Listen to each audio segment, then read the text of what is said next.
Now what we want to get into is what causes the cycle of the seasons. As we've already said, the Earth revolves around the sun, and that's 1 year. Well, why does that make it a year like the cycle of the seasons happen? Winter, spring, summer, fall. We got that whole progress thing. It's the fact that it's the motion of the planet as it's tilted on its axis that makes it happen. Okay, so how the heck is that supposed to work? So write this part down here. I'll just have you write this first. Okay. Um, the seasons. The cycle of the seasons are caused by the tilt of the Earth's axis as it orbits the sun. Okay, write that down. If you need to pause the video to do it, pause the video. But you can see what's happening. Here's the sun. Again, the scale on this, these kind of pictures can be kind of deceptive. Keep in mind, it's trying to show it, oh, we're showing it at an angle, which is why it's such an extreme oval. It's really almost a circle, okay? But it's like, oh, it's going through space, so, it gets closer here. Well, no, that's because of the angle we're supposed to be looking at the picture. Anyway, you see how the tilt of the angle is this way here in the summer? Northern hemisphere is kind of tilted kind of toward the sun. And then it goes around. And then it's like tilted not toward the sun or away from the sun. It's just kind of tilted even Steven. And then here it's tilted away from the sun. Like, right? Now that's the northern hemisphere. Now the southern hemisphere is tilted toward the sun when the northern is tilted away. And then back here again, where it's sort of even Steven with the sun. So you get 12 hours a day and 12 hours a night. Here you got longer days in the northern hemisphere. Here you have shorter days in the northern hemisphere. Here in the equinox, it's even Steven. That's the beginning of spring and fall.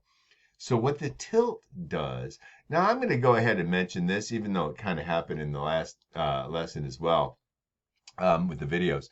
A lot of people think, oh, it gets closer. Well, it would make sense if it was, but it isn't the distance, okay? It is not how far away the sun is that makes winter, spring, summer, and fall happen.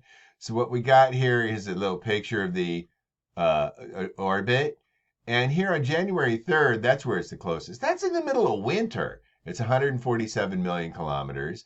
And then in July 4th, which is, of course, summer, it's 152 million. So I averaged it as 150 million kilometers when we marched out the scale model. But it varies a little bit, but not enough to make much difference. It's like the difference between being this close and being this close. I mean, it's like hardly any difference at all, okay? It is not the distance. In fact, like I said, if it was the distance, I mean, it's closest in the summer. So that's not what causes it. It's the tilt of the Earth's axis that causes it, right? The angle of the light as it comes and gets it. So here is another picture here. You don't have to write any of these down, but notice when it's tilted away, in here in this case, if the northern hemisphere is tilted away, it receives less sunlight, and that means less energy. That means less heat. Less sunlight means less heat. You're getting less energy from the sun.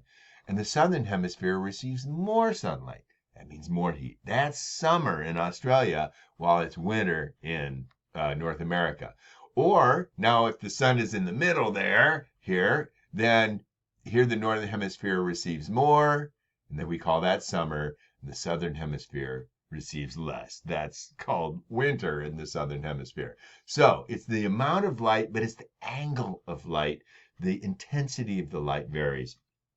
Okay, now let me show you this again. It's kind of similar to what we saw when we had the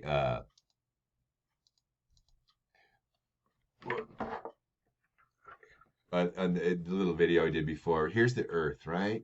And the angle of the sunlight. I want you to consider what happens when you shine light on the Earth. Notice, by the way, have you ever noticed the globes have it set up at an angle? Okay, it's hard for me to do the mirror image thing. Okay, so what happens when the sunlight shines on the, okay, it's all concentrated in one area on the equator, right? It's a beam that, it's just a little area. But as you go up north, you see how much it's more it spreads out? That the same amount of energy has to cover a much bigger area on Earth. That means that every square mile is getting less total energy. The same energy spread over a bigger area means less energy in each square mile. And so that's why it's warmer in the equator and colder up toward the poles. And that's also why it's warmer in summer and colder in wintertime. Because in the summer, let's say that the light's shining from this direction in the northern hemisphere, when the Earth is tilted toward the sun, well, it's concentrated. It's a concentrated direct angle of light. But if it does it in the wintertime, it's a lot more spread out. Okay? It's the angle of the sunlight caused by the tilt of the Earth's axis. And so let's do a little diagram showing that picture, okay? So on your paper, what I draw, you have to draw as well. Okay, so here's what I want you to draw. Now let's draw a circle. This is the Earth. There's the Earth. Yeah, that's not too bad a circle. A little bit wobbly. Oops, I moved the camera, sorry. Okay, now what we have then in the summer is, well, let's just go ahead and keep this sort of flashlight metaphor going here. Okay, so the angle of sunlight, see, now the sun is shining on the entire Earth, right? But the reason I like the sunlight beam is it kind of shows the amount of light here. Whoop, when it's direct, it shines on that amount of space, okay? And this is what's called the direct angle of light. Yes, please write this down. The direct angle, and that's more intense.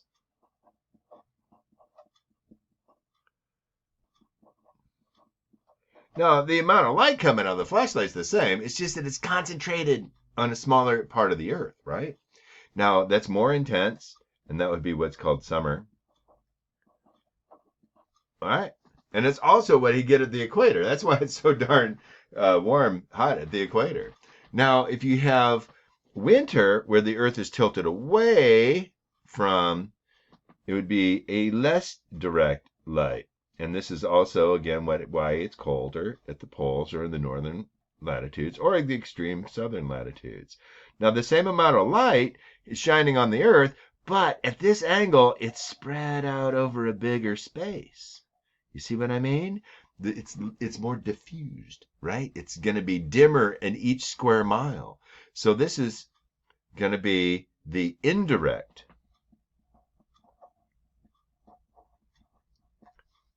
angle. It's the angle of the light, okay? And that would be less intense.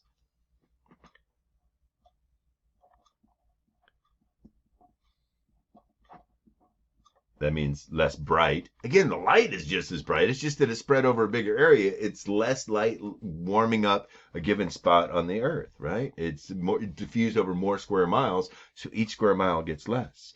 Okay, so this is also going to be what we would call winter. All right. And by the way, if you probably noticed in the summer, the sun is much higher in the sky. If you were sitting on the Earth here, you'd look straight up and see it. Of course, we never see it straight up because we're not on the equator. We can be over here and see it there. But in the wintertime, it gets way close to the, it never gets very high in the sky, right? It's very close to the horizon. And so that's why it's that indirect angle that makes wintertime happen.